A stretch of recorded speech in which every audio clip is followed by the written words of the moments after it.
તો રાજકોટમાં city bus અકસ્માતને લઈને સૌથી મોટા સમાચાર મળી રહ્યા છે। એફએસએલના પ્રાથમિક રિપોર્ટમાં થયો મોટો અને ચોંકાવનારો ખુલાસો। બસમાં કોઈ જ ખામી ન હોવાનો ખુલાસો થયો છે। બસની બ્રેક પણ ફેલ ન થઈ હોવાનું સામે આવ્યું છે। બસ ડ્રાઈવરને બચાવવા બ્રેક ફેલની વાતો ફરતી કરવામાં આવી છે, તેને લઈને પણ સવાલો છે। બ્રેક ફેલ નહોતી તો આ રીતે લોકોને અડફેટે કેમ લીધા?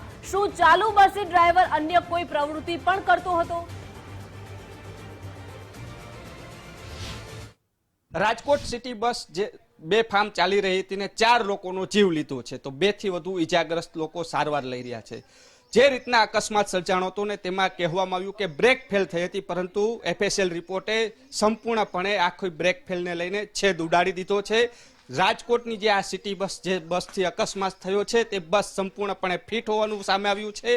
બસની અંદર એક પણ પ્રકારની ખામી નથી। એફએસએલ રિપોર્ટની અંદર સ્પષ્ટપણે કહેવામાં આવ્યું છે બસની બ્રેક ફેલ છે, તે પણ બ્રેક ફેલ ન હતી તેવું પણ સામે આવ્યું છે। સૌથી મોટો સવાલ છે તો પછી આ બસ આટલી બધી સ્પીડે કેમ હંકારવામાં આવી હતી તે પણ સૌથી મોટો સવાલ ઉત્પન્ન થઈ રહ્યો છે।